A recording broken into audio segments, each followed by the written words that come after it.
ये अभी हमारे ना इलेक्ट्रोमैग्नेटिज्म का लेक्चर नंबर वो है 4 है। अभी साइड पे आ जाओ, ठीक है। तो लेक्चर नंबर 4 पे हम लोग, और लेक्चर नंबर 4 पे मैंने आपको जो चीज़ें बतानी हैं they are basically the motor effect, आप इसको कह सकते हो, ठीक है। क्या कह सकते हो आप इसको?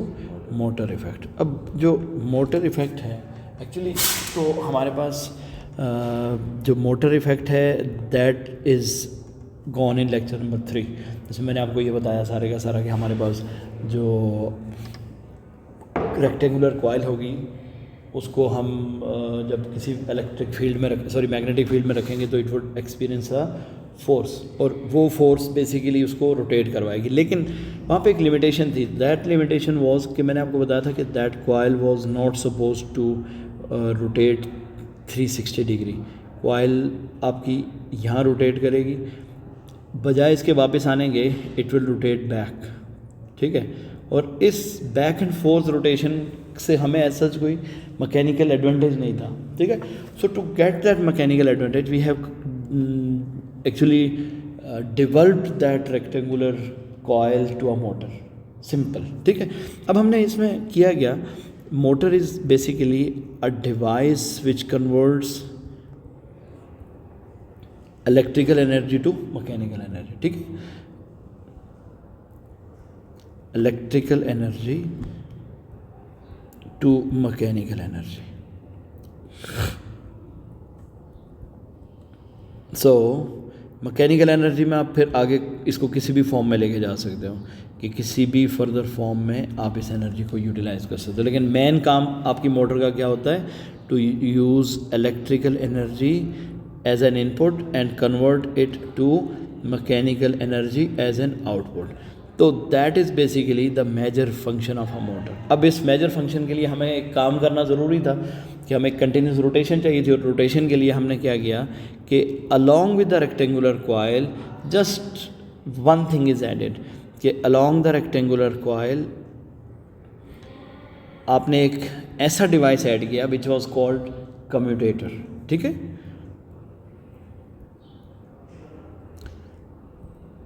A commutator was added.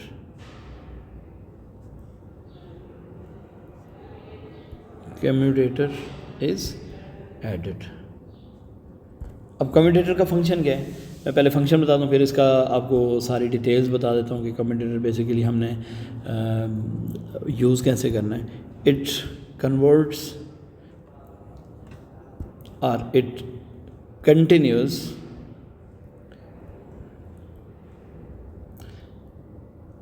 the rotation of motor in the same direction for 360 degree. It continues the rotation of motor or rectangular coil in 360 degrees and so on.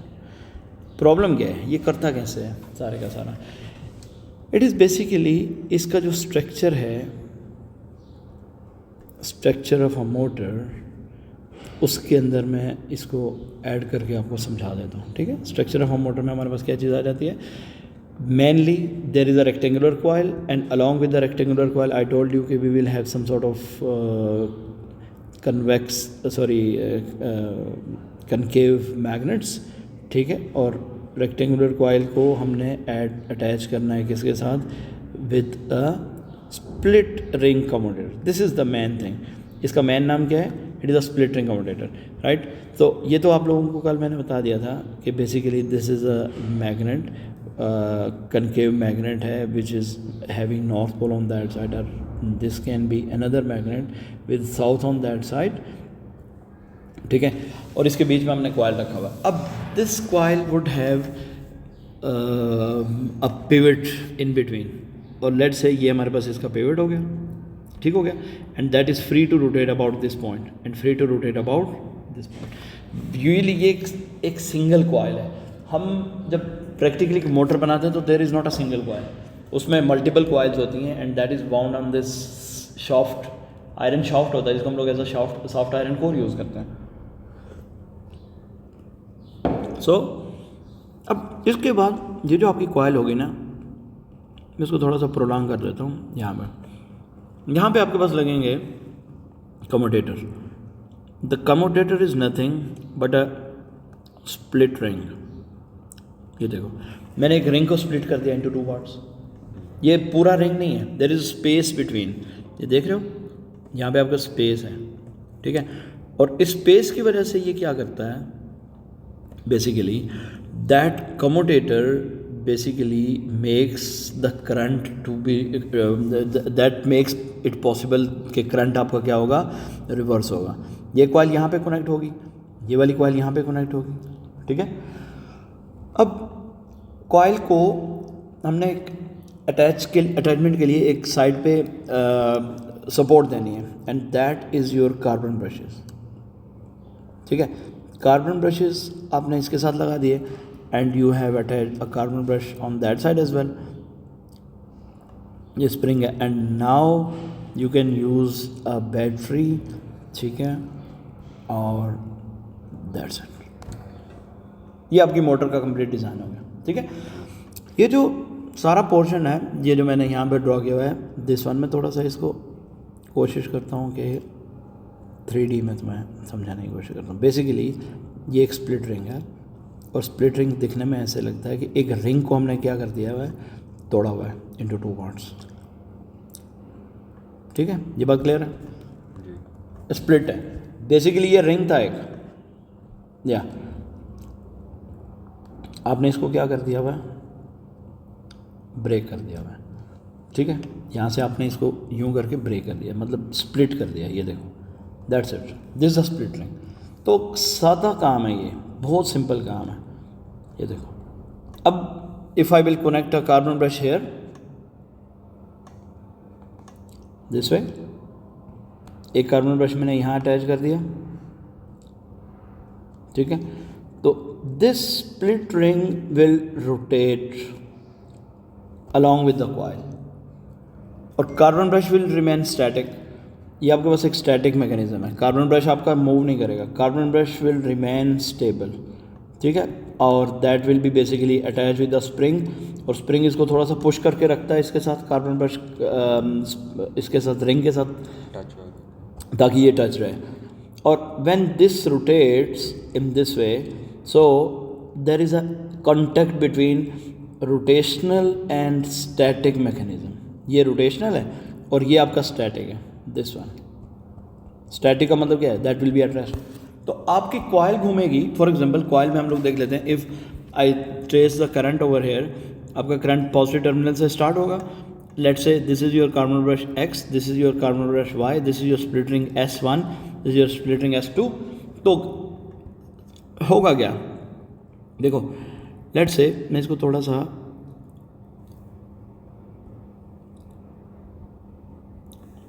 Yellow कर देता हूँ, दिस वन।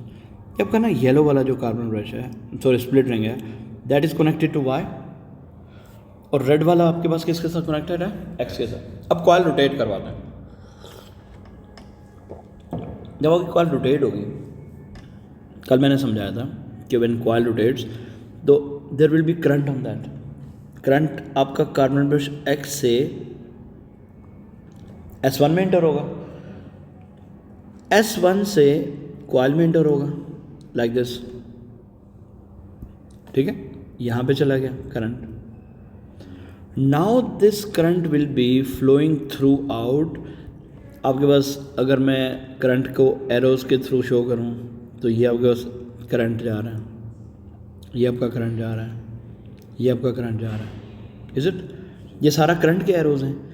तो इसका मतलब ये हुआ कि now the current would exit this carbon brush this split ring S2, and it will come out of carbon brush Y, and then it would be back at terminal Y। Terminal X से exit किया था, terminal Y पे वापस आ रहा है, is it clear to you? इसमें कोई कन्फ्यूजन तो नहीं है, ठीक है। अब इस सारे काम में हमारे कम्यूटेटर का क्या फंक्शन है? Now the coil will rotate. अब फॉर एग्जांपल मैंने कल समझाया था कि point your hand in the direction of south, rotate your finger, rotate your arm in the direction of current. Yellow arrows के डायरेक्शन में मैंने अपनी इंडेक्स मिडिल फिंगर लेके जानी है। तो इट मीन्स कि मेरे पास जो डायरेक्शन ऑफ फोर्स है where would be that force? Downward. तो आपके पास यहाँ पे फोर्स डाउनवर्ड एक्ट करेगी, ठीक है, और यहाँ पे फोर्स किधर को एक्ट करेगी? अपवर्ड। क्लियर है? So these are basically two forces जिसकी वजह से आपकी कॉइल क्या रोटेट करेगी? Coil will rotate in this way and in this way, anticlockwise. तो इसका मतलब ये हुआ कि now this carbon brush will, यानी this split ring will also rotate, और जब ये स्प्लिट रिंग रोटेट करेगा तो इसकी रोटेशन भी किधर होगी? This is your yellow one, ठीक है, ये जो मैंने स्प्लिट रिंग लगाया ना, ये वाला, this was basically named as split ring S2 और this was your S1। Now S2 will be rotating in the upward direction, ये क्लॉकवाइज का जाएगा, है ना, एंड S1 आपका यूँ आएगा, ये भी आपका एंटी क्लॉकवाइज रोटेशन में जा रहा है। अब थोड़ी देर बाद क्या हो जाएगा कि this circle would be basically again in this वे, ठीक है। जब ये रोटेशन हो जाएगी तो रोटेशन में now the gaps are here, is it? Rotation में गैप इधर चले गए ना आपके, ठीक है, because this is now the upper one, yellow one, ठीक है, और ये आपके पास इधर जा रहा है। Now the carbon brushes are in between these gaps, ठीक है, ये आपकी पोजीशन नंबर 2 है। Here there is no current entering in the coil, है ना। When no current enters the coil तो कॉइल रोटेट करना चाहिए इसको, no force on the coil. When there is no force on coil, no rotation on the coil. So technically there is no rotation, or there must be no rotation, but problem ये है, the coil is in inertial condition, coil rotate करती हुई आ रही है ना already, so due to inertia ये क्या करेगी? it would continue its rotation, ठीक है, and when it continues its rotation then थोड़े टाइम बाद, mean very short interval of time बाद, your carbon brushes would be changed in the position, आप कह सकते हो, ठीक है। कैसे चेंज होंगे? Again there will be a situation like आपका जो कार्बन ब्रश है, now it would be your Y would be attached with this one a little bit, ये थोड़ा सा ऐसे कर लेते हैं इसको। अब आपके पास थोड़ी टाइम के बाद क्या होगा? now your Y would be starting attaching with the carbon brush this one, ये जो आपका कार्बन ब्रश ये वाला है ना, ये वाला, अब इसके साथ Y अटैच होना शुरू हो गया, ठीक है, क्योंकि Y ने तो इधर ही जाना था। इट मीन्स कि अब आपका जो कार्बन ब्रश X था, this was carbon brush X, this was carbon brush Y, so now this is attached with, यानी पहले आप देखो S2 was with Y and S1 was with X, अब क्या हो रहा है? here is nothing, अब यहाँ पे क्या हो रहा है? S1 is with X, है ना,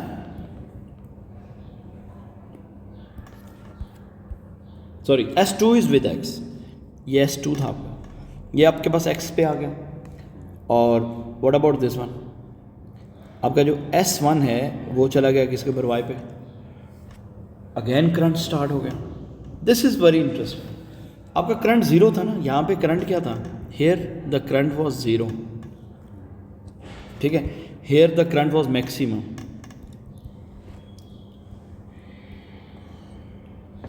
again current starts to rise,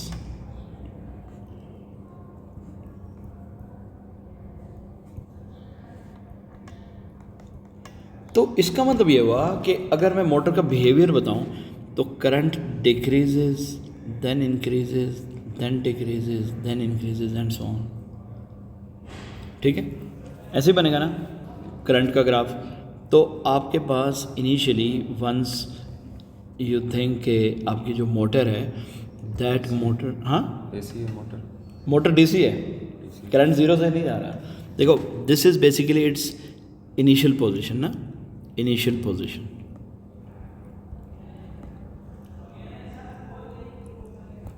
this is after 90 degree rotation, this is after 180 degree rotation, this is after 270 degree rotation, and this is after 360 degree rotation. This is what, ये current है. तो current increases decreases in the coil, and due to that आपका current reverse नहीं हुआ basically. ये बात समझ आ रही है? करंट आपका ज़ीरो से आपने जब स्विच ऑन किया, maximum, then zero, then maximum, then zero, not, it did not enter in negative, enter in negative. हाँ, जब नेगेटिव में नहीं गया तो इसका मतलब हम कह सकते हैं रिवर्स भी नहीं हुआ. इसलिए आप यूँ समझ लो. अब मैं इसको जस्ट सिंपल वे में सम अप कर रहा हूँ. ये मैंने समझा दिया अब आपको. अब ये आपका एग्ज़ाम समरी है. This is very useful for you. Exam summary, आपने एग्ज़ाम में ये सारा कुछ तो नहीं ना जाके लिखना कि कमोडेटर ये करता है, ये करता है, ये करता नहीं. ये मैंने समझाने के लिए किया था. एग्ज़ाम में आपने ये बताना है कि after 90 degree rotation of the coil,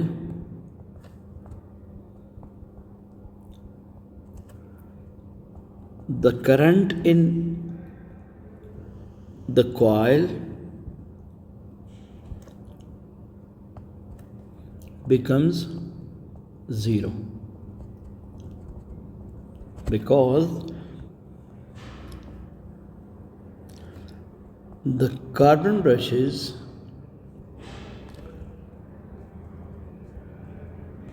are not in contact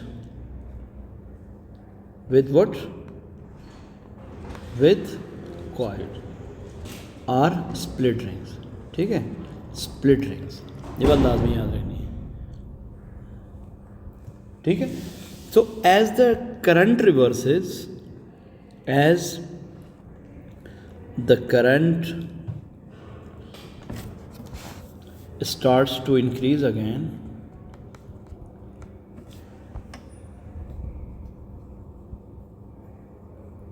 क्या होता है आपके पास? The direction of force on the side of या sides of coil is reversed. ये बड़ी इंपॉर्टेंट चीज़ है. ये मैं आपको दोबारा सिखाऊंगा. Direction of force is reverse, और जब डायरेक्शन ऑफ फोर्स रिवर्स होती है then the coil continues its rotation. ठीक है, कंटिन्यूस इट्स रोटेशन. ये पूरे का पूरा मैकेनिज्म. ठीक है. अब लेट से अगर मैं कॉइल की पोजीशन के साथ आपको दो डायरेक्शंस में आपको कोशिश करता हूँ मैं डायग्राम्स बना के आपको सिखा दूँ. जस्ट सपोज दिस इज़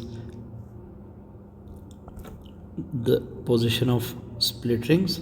ठीक है, इनिशियली आपके पास स्प्लिट रिंग की ये पोजीशन थी ना. ठीक है, ओके. तो let's say this is your north, this was your south. Okay, I have place the magnets, assume करो. अब आप मुझे ये बताइए कि current was in this way and current was in this way. So force was downward over here and force was upward over here. ऐसे ही है ना. तो अगर मैं ये बोलूँ कि on side A B the force is downward and on side C D the force is upward, तो coil would have a sort of anti clockwise rotation. ऐसे ही है. अब अगली डायग्राम पे देखना है तुमने. अगली डायग्राम में मैं इसको थोड़ा सा कलर स्कीम देता हूँ. दिस इज़ योर ना, this is the red side of your coil. ठीक है, this is the red side of your coil and that is the blue side of your coil. ठीक है, and this is basically the red split ring, red carbon brush, blue split ring, blue carbon brush. अब थोड़ी देर बाद क्या होगा, the coil would be in vertical position after 90 degree. Coil आपकी कहाँ चली जाएगी? Coil will be in this condition. मैं कलर दोबारा चेंज कर लूँगा, पहले मैं कॉयल ड्रॉ कर लूँ।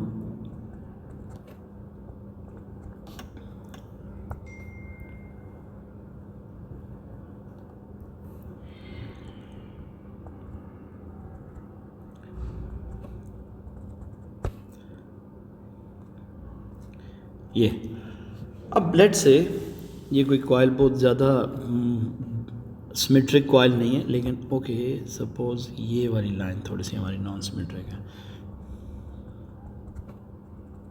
This way. ओके, अब थोड़ा सा कॉयल का रुख नज़र आया।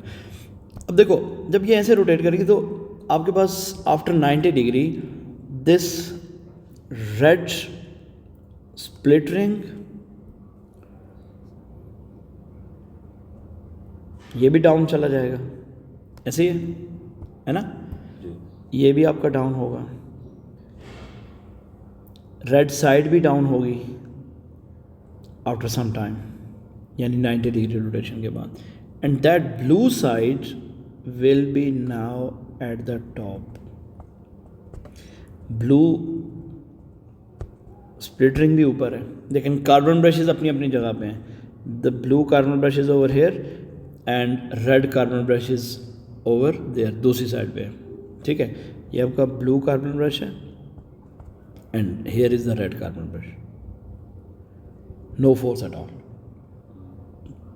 अब फर्दर रोटेशन करेगी ये कॉइल, इधर आएगी अपनी इनर्शियल कंडीशन की वजह से। तो अगली डायग्राम में अगर आप गौर से देखो तो हमारे पास कॉइल दोबारा अपनी पोजीशन पे आने की कोशिश करेगी,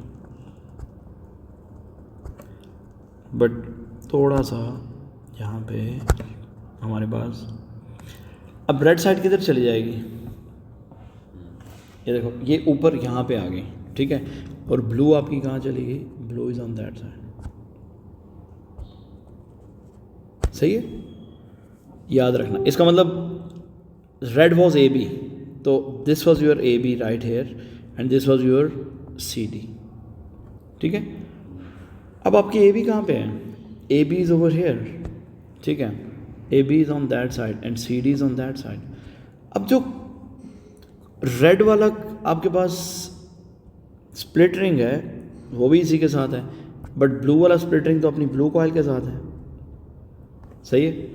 क्लियर है ये बात? कार्बन ब्रशेज अपनी अपनी जगह पे हैं। जो रेड कार्बन ब्रश है वो अब ब्लू के साथ हो गया, और जो ब्लू कार्बन ब्रश है वो आपका किसके साथ हो गया? रेड के साथ। तो ऑल्टर हो गया ना। अब देखो ये चीज़ समझने वाली है, मतलब मैंने पूरी कोशिश की है कि जितना मैं अवेलेबिलिटी है मेरे पास डायग्राम्स के हवाले से मैं तो समझा सकूँ। Now is it clear? तो अगर आपने इस सारी सिमेट्री को गौर से देखा है तो can we define the force now? देखो on side A B force was downward. अब बताइए what would be the force on side B C? Downward, upward, current. अब देखो करंट की डायरेक्शन पहले, हाँ इंपॉर्टेंट चीज़ मैंने तुम्हें करंट की डायरेक्शन नहीं बताया। Current is in this way, downward लगेगी। Now you got it?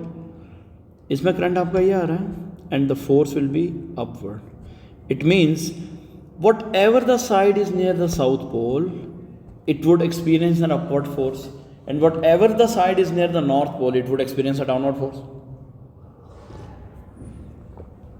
अब आपको समझ आ गया कि AB और CD में क्या प्रॉब्लम आया? AB and CD has reversed the carbon brushes. उसकी वजह से आपके पास ये इशू आया, यानी इशू रिजॉल्व हुआ कि the side which is near the north pole it will experience continuous downward force, and the side which is along the south pole it would experience a continuously upward force. तो अब upward force क्या करेगी? जो भी side इधर आएगी इसको ऊपर पुश करेगी, and now due to that your coil will have a continuous rotation. ये बात क्लियर है?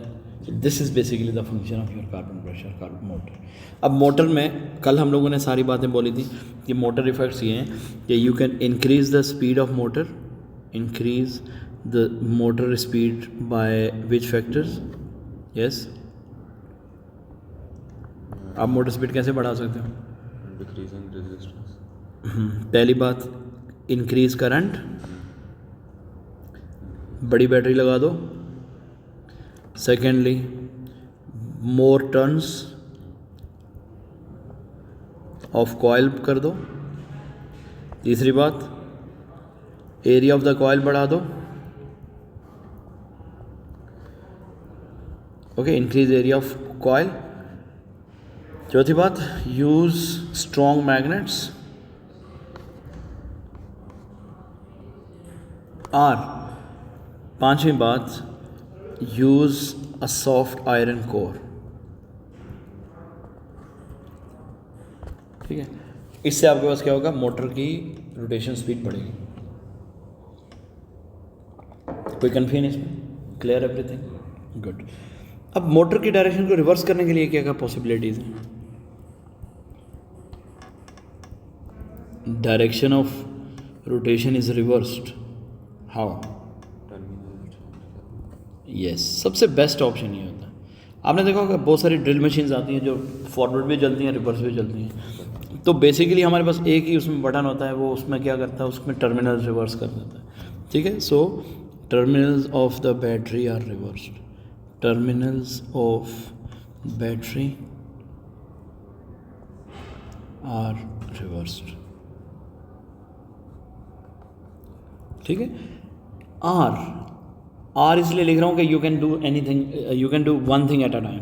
दूसरा आप क्या कर सकते हो, reverse the magnets, magnetic field. लेकिन जो कि मोटर के अंदर ये बिल्ट इन होती है तो ये तो पॉसिबल नहीं है. Reverse the direction of magnetic field, direction of magnetic field. ये बात क्लियर है? इसमें कोई कन्फ्यूजन, कोई आपको ऐसे लगे कि yes I have any problem? एक क्वेश्चन आता है जो बच्चों को ज़्यादा तंग करता है, that is the turning effect, that is the rotational force, right? Turning effect is directly proportional to current, number of turns, strength of magnetic field and area of the coil. ठीक है, आई इसको आप कर सकते हो. वैसे मैं इसका जो एक निमोनिक्स बना के बच्चों को देता हूँ, दैट इज़ IBAN.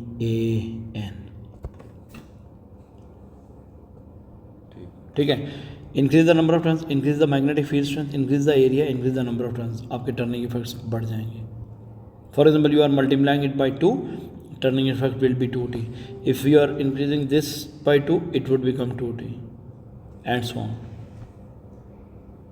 इसमें कोई कन्फ्यूजन? एक क्वेश्चन आया हुआ, मैं उसकी रेफरेंस की बात कर रहा हूँ.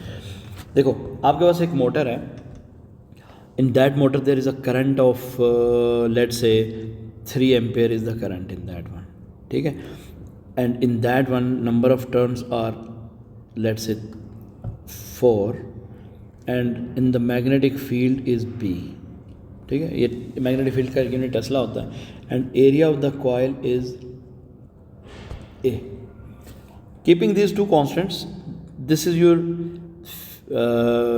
coil. इसका जो टर्निंग इफेक्ट है वो T है.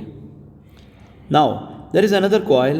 In that coil current is 6 ampere, number of turns are 8, magnetic field strength is half 1 by 2V, and area of the coil is A.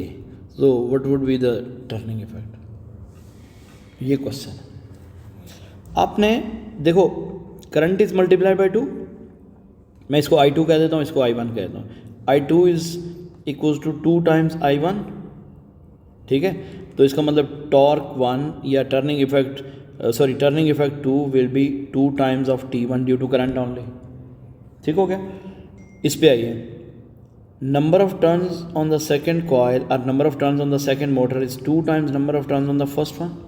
तो इसका मतलब torque 2 will be 2 times the torque 1 or turning effect 1. तो 2 times इसकी वजह से हो गया, 2 times इसकी वजह से हो गया. तो overall till this point the turning effect is equal to 4 times turning effect of motor 1. अब आप आइए दोबारा इस पर. What will happen by this? Here magnetic field strength in motor 2 is half of magnetic field strength in motor 1. तो इसका मतलब turning effect will exactly half of due to this only. ठीक है, तो अगेन हाफ हो जाएगा. ठीक, तो इसका मतलब T2 आपका कितना हो गया? 4T1 डिवाइडेड बाई 2 हो गया. तो इट वुड बिकम 2T1. पहले 4 इस तक 4 हो गया था, इन दो फैक्टर्स की वजह से कितना हो गया था? 4. इस फैक्टर की वजह से डिवाइडेड बाई 2 हुआ, यानी इसकी वजह से भी मल्टीप्लाई बाई 2 हुआ, इसकी वजह से भी मल्टीप्लाई बाई 2 हुआ, इसकी वजह से डिवाइडेड बाई 2 हो गया. ठीक है, इसकी वजह से कोई फर्क नहीं पड़ा, नो इफेक्ट. अगर मैं चेंज करूंगा तो उसका इफेक्ट भी डालूंगा. So what is the overall change in the turning effect? So turning effect 2 is 2 times 2, 4 times divided by 2. So it is overall increase in that is 2 times. ये question आया हुआ है, टेबल है, एक टेबल है और टेबल में आपने ये सॉल्व करना है. इसमें कोई कन्फ्यूजन?